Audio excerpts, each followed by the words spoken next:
mapagpalang araw sa inyong lahat. Sa Aklat ng Galasya, Kabanata 6, Talata 9. Kaya't huwag tayong magsawa sa paggawa ng mabuti. Pagdating ng takdang panahon, tayo ay aani kung hindi tayo magsasawa. Amen. Papuri sa salita ng Diyos. Mga minamahal, habang tayo ay nabubuhay sa panahong ito, mas marami tayong nakikitang pagbabago. Kaibahan ng mga maraming bagay noon at ngayon. At kung mapapansin din natin, pasama ng pasama na ang panahon, maging ang ilang mga tao. Away rito, away roon, rayot dito, rayot doon. Marami at malaki na din ang pinagbago ng mga nakaraang panahon noon at hanggang ngayong kasalukuyan. Subalit meron pa din mas pinipili na gawin ang mabuti at ang nakakapagpabuti alang-alang sa nakakarami at sa pagsunod kay Kristo Jesus. Kaya huwag nating tularan ang mga taong gumagawa ng masama at kung puro kasamaan ang nasa isip nila at kung puro masama ang kanilang mga balak.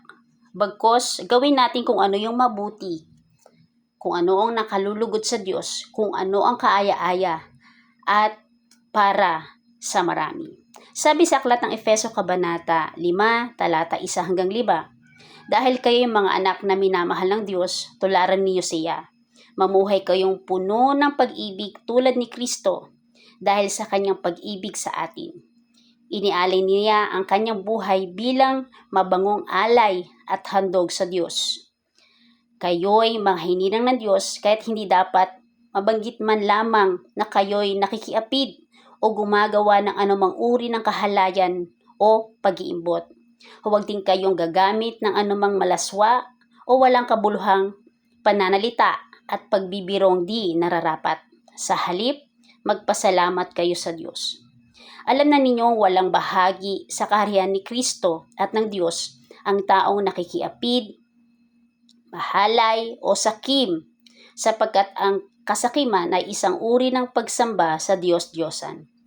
Amen. Marami man ang nagpapatuloy sa ganitong mga gawain at hinihigitan pa ang ilan.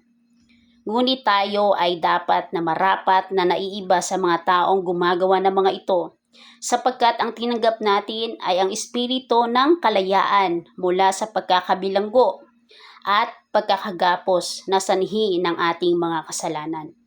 Sa Aklat ng Galasya Kabanata 5, talata 25, ang Espiritu ang nagbibigay buhay sa atin, kaya ito rin ang dapat maghari sa ating mga buhay. Amen.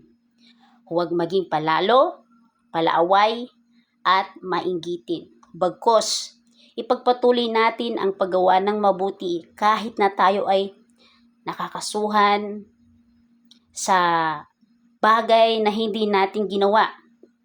Kahit minsan na pagsasabihan tayo ng hindi maganda. O di kaya gumagawa tayo ng mabuti pero ang pinapalit nila o ang ibinabalik nila sa atin ay kasamaan. Tandaan natin, gawin natin pa rin kung ano ang nararapat. Sabi nga sa salita ng Diyos, kapag ginawan tayo ng masama, suklian natin silang mabuti. Sapagkat ipagkakaloob ng Diyos ang kanyang pagpapala sa taong nagmamahal sa kanyang kaaway.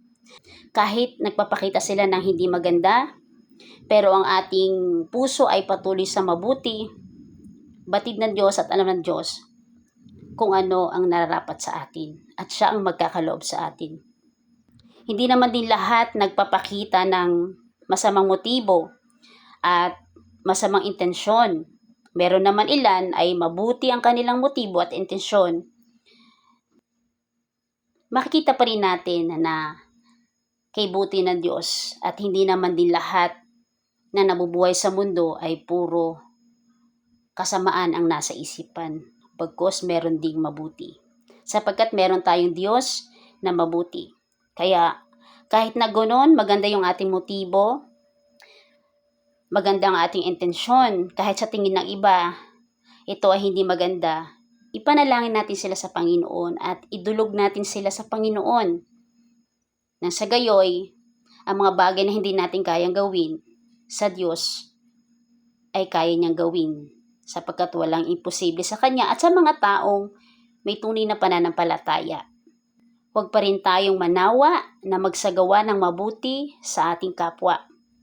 Laging pag-ibig, pagkakaisa, at pagkakaunawaan ang ating laging ipagkakaloob o ibibigay. Nawa patuloy tayong maging daluyan ng pagpapala sa marami at maging pagpapala sa lahat. Amen.